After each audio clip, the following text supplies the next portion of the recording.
Okay, so when you play a lot of poker and you play a lot of poker hands, sometimes very unusual situations take place, and it could be something you could never think could happen. It could be anything. It could be not even related to the hand itself. This hand is probably gonna stay on in my top five list of unusual things, um, just because of what you will watch and listen to.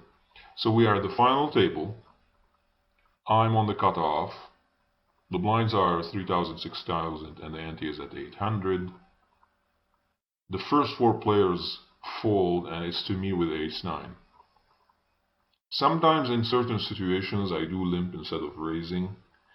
This was one of them. Now in this case, raising would have been a little bit better. Now what makes this situation very, very unusual is the very fact that the big blind was sitting out. And we can see that the big blind is sitting out. Now some people may have it set up so that they don't know if the big blind is sitting out. They don't want to know or something like that. They don't want it to influence their play, which is a little bit foolish. But whenever the big blind is sitting out, it changes the dynamics. Everyone knows that he cannot defend, and everyone knows it's free money. So in this case, my play would have been a little bit better to raise because the button was at 34,000, so just like over 5 big blinds.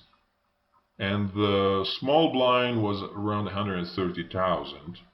So in this case, I should min raise. If the button shoves, I will call him, and if the small blind shoves, I should fold, and sometimes I would call.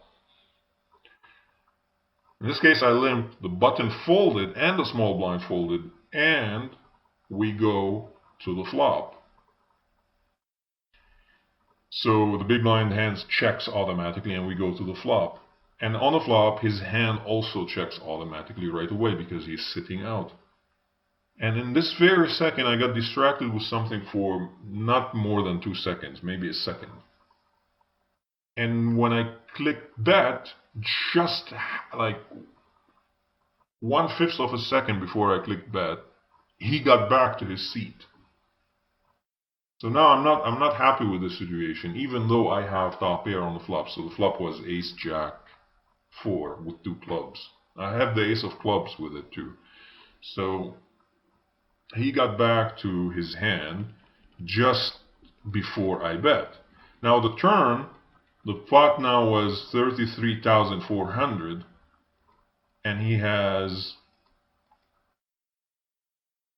bet 16,700, half the pot, leaving himself 44,000.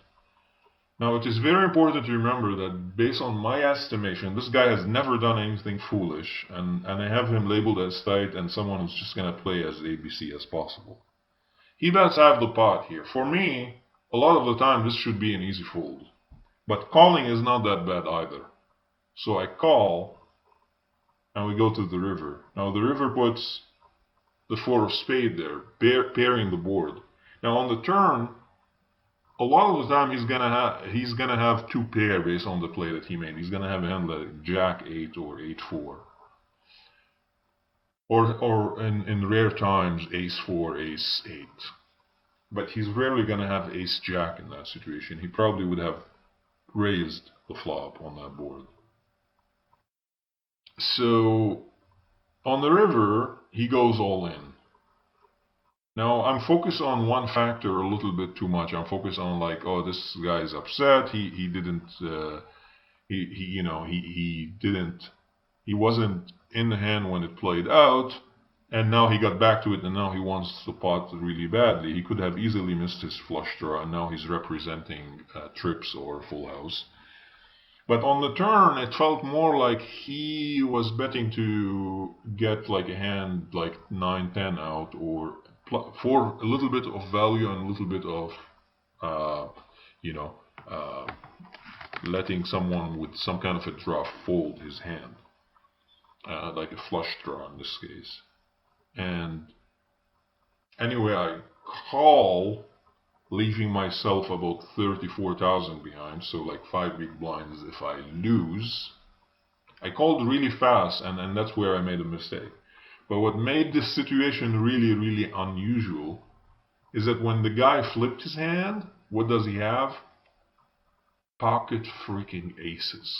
So if you consider everything that happened in the hand and how it played out, the probability of everything happened the way it happened, that he was sitting out, he gets back just in time to my bet, he calls while he's sitting in the big blind with pocket aces, flopping the nuts and basically rivering the nuts. The only hand that would beat him is pocket fours.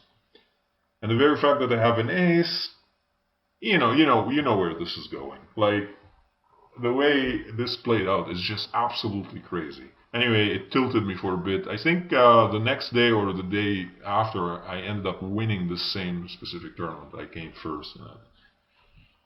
So yeah, that's my story for you.